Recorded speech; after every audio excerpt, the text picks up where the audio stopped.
Welcome to the story. Don't forget to like, subscribe and support me.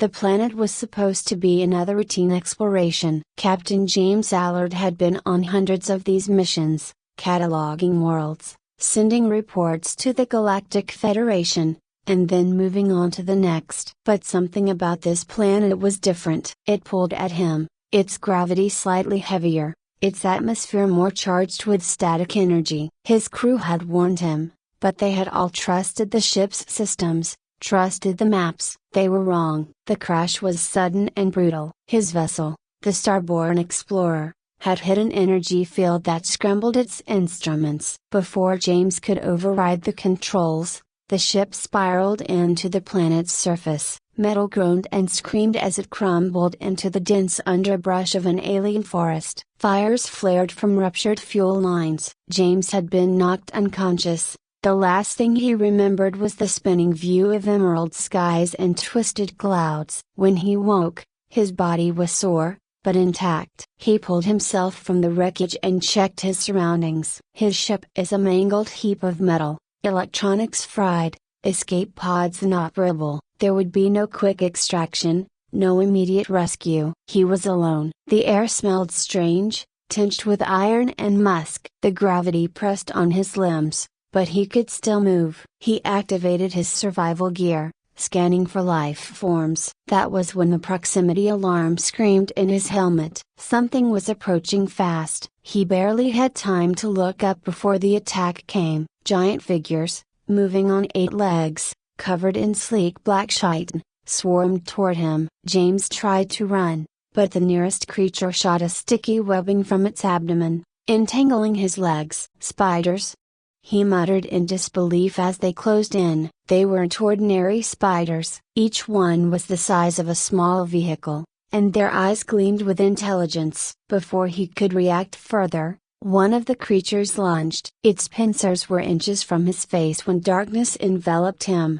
He woke in a cocoon, dangling from a high cavern ceiling. The air was thick with the sound of chittering and clicking, the language of the spiders. His first instinct was to panic, to scream, but he forced himself to remain calm. Struggling against the webbing only tightened its grip. The spiders were clustered below, watching him intently. They seemed to be communicating with one another, their mandibles twitching in sync. A larger spider, twice the size of the others, stepped forward, its body marked with intricate patterns glowing faintly in the dim light. It raised one of its legs toward him, and he felt a pressure inside his head, an invasive, cold presence. Outsider. The voice echoed in his mind, harsh and jagged like the sound of breaking glass. James flinched but couldn't look away. Trespasser. Invader of sacred ground. "I'm just an explorer," James said through gritted teeth, not sure if the spiders could understand his words. "I didn't mean to intrude." The psychic presence seemed to probe deeper,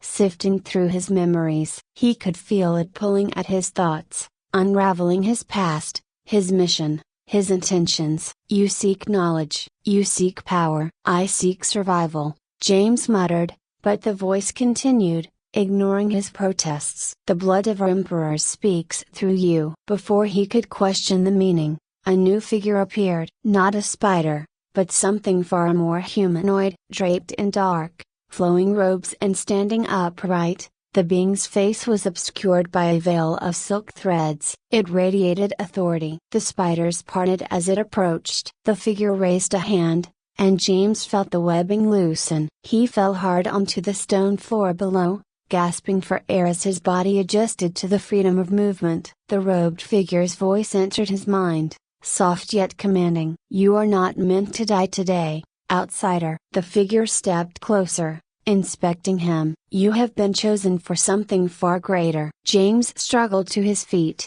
wary but grateful for the sudden change in his circumstances. "What the hell are you talking about?" The figure gestured toward the larger spider, the one with glowing patterns. "This is the time of prophecy. Our emperor has long been dead, but his essence lives on. It has chosen you as the vessel for its rebirth." The words were absurd, but the gravity in the figure's tone suggested it wasn't a request. James had no choice but to follow, his mind racing with questions and doubts. What kind of power were they offering him, and why him? The ritual chamber was deep within the planet's core, a place where even the spiders moved with reverence. The walls pulsed with bioluminescent veins, illuminating ancient runes and symbols carved into the stone. In the center of the room, a massive cocoon hung suspended by thick strands of webbing, glowing faintly with an airy light. The robed figure who now introduced herself as Lissa, the oracle of the web, instructed James to stand before the cocoon. She placed her hands on his shoulders, her touch cool and otherworldly. "This is the binding of the Emperor's blood," she explained. "You will receive the essence of our greatest ruler. But know this, the power comes with a price. You must master it, or it will consume you." James swallowed hard. "I didn't ask for this." Lissa's eyes gleamed beneath her veil. "None of the chosen ever do." "But the Emperor's will is absolute." With a nod from Lissa, the ritual began. The cocoon trembled, its glow intensifying as strands of webbing reached out and latched onto James' body. His mind was flooded with images of visions of ancient battles, of spider emperors commanding legions, of the rise and fall of civilizations. The pain was excruciating, like his body was being torn apart and rebuilt from the inside. His veins burned with a foreign energy, his muscles twisted and reshaped. He screamed, but no sound came out. His humanity felt like it was slipping away, replaced by something a broken bar primal. Just as he thought he would lose himself completely, the visions faded. The webbing retracted, and he collapsed to the ground, gasping for air. When he opened his eyes, the world looked different. Sharper, clearer. He could see the individual fibers of the webs, the minute details in the stone walls. His body felt stronger, faster, and his mind was no longer his own. He could hear them. The spiders, they weren't speaking, but he could feel their thoughts, their emotions. He was connected to them, part of their hive mind. Lissa stepped forward, her gaze piercing. "You are reborn. The Emperor's blood flows through you now. But you must prove yourself worthy of its power." In the days that followed, James struggled to control his new abilities. His body moved with unnatural speed, his reflexes sharp enough to dodge attacks before they happened. He could summon webs from his fingertips, weave them into intricate patterns with a mere thought. His connection to the spiders deepened, allowing him to communicate with them, issue commands, even influence their behavior. But the power came with a cost. The Emperor's memories haunted him, flooding his dreams with images of conquest and bloodshed. The more he tapped into the Emperor's strength, the more he felt his own identity slipping away. The line between man and spider blurred, and James wasn't sure how long he could hold on to his humanity. Meanwhile, the political landscape of the Spider Empire was in turmoil. The Spider Queen, a cold and calculating ruler, saw James as a threat to her power. She was wary of his growing influence over the warrior caste, who admired his strength and viewed him as the reincarnation of their ancient ruler. Warlord Eryx, the leader of the spider armies, was more direct. He wanted to use James to solidify his own position, to lead the spiders in a new age of conquest. Eryx was ruthless, willing to betray anyone to secure his rise to power. He viewed James not as a rival, but as a tool, a weapon to be wielded in his quest for domination. James found himself caught in a web of political intrigue that rivaled the physical webs around him. The deeper he immersed himself in the Spider Empire's internal power struggles, the clearer it became that survival wouldn't just depend on strength, it would require strategy. He spent his nights in a cold, dimly lit chamber within the vast underground hive, poring over ancient scrolls of the Spider Emperor's lineage. Lissa guided him, offering cryptic advice that often left more questions than answers. Eryx, the warlord, was growing impatient. The subtle tensions between them were becoming more visible. On one occasion,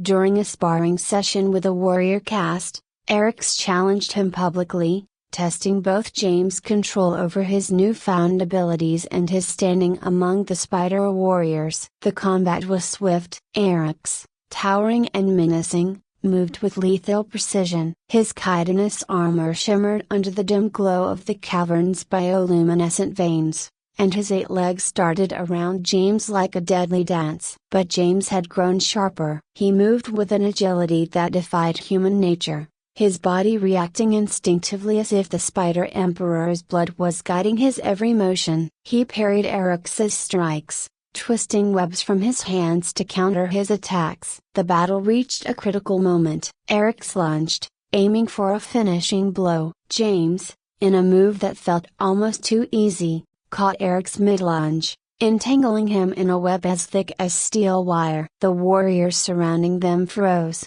the air thick with tension. James could feel the weight of their stares, the sudden shift in perception. He had won, Eric snarled, but James could sense the respect or at least the grudging acknowledgement seeping into the minds of the warriors. After the fight, Eric approached him, his voice dripping with venom. "You may have won today, outsider. But power here is fleeting, and allies even more so." James said nothing. Eric's threat was clear, and the warning lodged itself deep in James' mind. His victory had cemented his place among the warrior caste, but it had also painted a target on his back. The Spider Queen was no less dangerous. She invited James to her chambers shortly after the sparring match, offering him sweet-smelling nectar and words laced with promises of power. Her form, smaller than Eric's, was no less imposing. Her eyes gleamed with the intelligence of a predator. "I see the way the warriors look at you now," she purred, her voice a soft hum in his mind. "You could be more than just a puppet in Eric's schemes. With my guidance, you could truly rule this empire." James sipped the nectar, its taste foreign and bitter, but he didn't react. He had learned by now that showing weakness was deadly. "And what would you want in return?" The Queen's mandibles twitched in amusement. "Only that you remember who gave you the crown when the time comes." James didn't trust her. He couldn't trust anyone here. The spiders were a race built on power, and power meant betrayal. But he knew he had to play along, to keep both Eric's and the Queen close until he was ready to seize control himself. Then, the invasion came. The sky above the planet cracked open with the arrival of an interstellar fleet. The invaders, a reptilian species known for their brutal tactics, had set their sights on the Spider Planet. Their ships descended like vultures, casting shadows over the landscape as they prepared for war. James stood atop one of the hive's watchtowers, his enhanced vision allowing him to see the enemy fleet amassing on the horizon. The spiders, despite their advanced technology, had been caught off guard. The internal strife had left their defenses weakened, and now, they faced an existential threat. Eric's, his pride bruised but his tactical mind sharp, approached James. "We must unite," he growled. "If we don't act as one, the invaders will slaughter us." James nodded, knowing Eric's was right. But the challenge was far greater than just rallying the warriors. The Queen would never cede her authority without a fight, and the various factions within the Empire were too divided to stand together without a leader they all trusted or feared.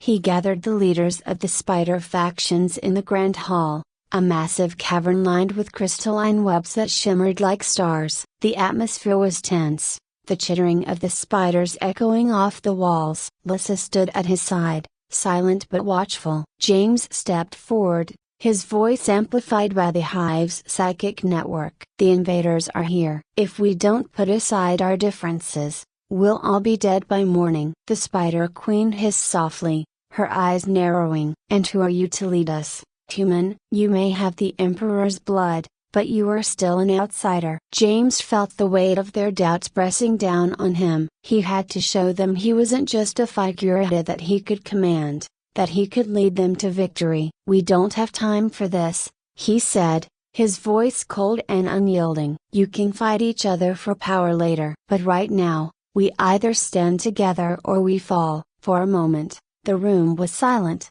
tension thick in the air. Then, slowly, the warriors began to nod. Eric grunted in approval, his respect for James growing, albeit begrudgingly. Even the Queen, though her eyes still glittered with suspicion, gave a subtle nod. The battle that followed was unlike anything James had ever experienced. The invaders attacked with brutal efficiency, their ships raining fire on the planet's surface, reducing entire sections of the hive to rubble. But James, commanding the spider armies through the psychic network, fought back with a ferocity that surprised even himself. He coordinated the warriors like extensions of his own body, moving them with precision, directing their attacks with a clarity that came from both his human mind and the ancient knowledge of the Spider Emperor. The spiders, once divided, fought as one, their combined strength overwhelming the invaders in a way they hadn't expected. But victory was not guaranteed. The invaders had landed their ground troops, monstrous reptilian creatures armed with energy weapons and heavy armor. James led the charge, his enhanced body moving faster and hitting harder than he thought possible. He felt the Emperor's power surging through him, guiding his actions, pushing him to the edge of his limits. In the heat of the battle, Erix fought beside him, the two of them forming an unlikely but deadly alliance. They tore through the enemy ranks, their combined strength turning the tide of the battle. But just when it seemed they might achieve victory, the invaders unleashed their most devastating weapon, a massive, heavily armored mech designed to crush the spiders' forces in one blow. The mech stomped across the battlefield, its cannons obliterating everything in its path. The spiders scattered, their morale faltering as they realized the sheer destructive power they were up against. James knew this was the moment that would decide the fate of the planet. He called upon every ounce of strength, every shred of the Emperor's power, and launched himself at the mech. Using his webs to scale its towering frame, he fought his way to the cockpit, where the reptilian commander controlled the machine. It was a brutal fight, the commander nearly matching him in strength and skill. But James, fueled by the will to survive and the Emperor's memories of battles long past, finally overpowered him. He smashed the control panel, sending the mech crashing to the ground in a fiery explosion. The invaders, seeing their ultimate weapon destroyed, began to retreat. The battle was over. The spiders had won.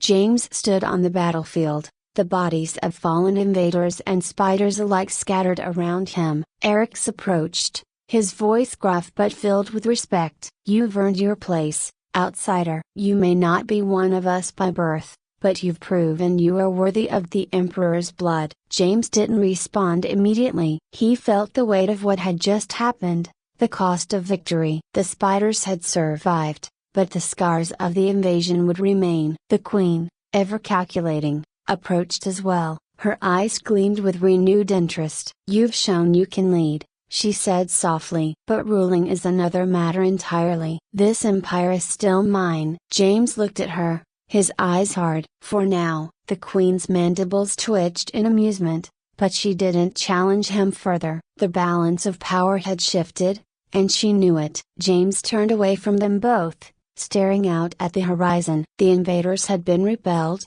but he knew this was just the beginning. His place in the Spider Empire was secure for now, but new challenges would come. The internal power struggles would never cease, and other forces in the galaxy would take notice of the planet's strength. But for the first time, James felt truly in control of his destiny. He had become something more than human, more than just a survivor. He was the Spider Emperor, and he would rule.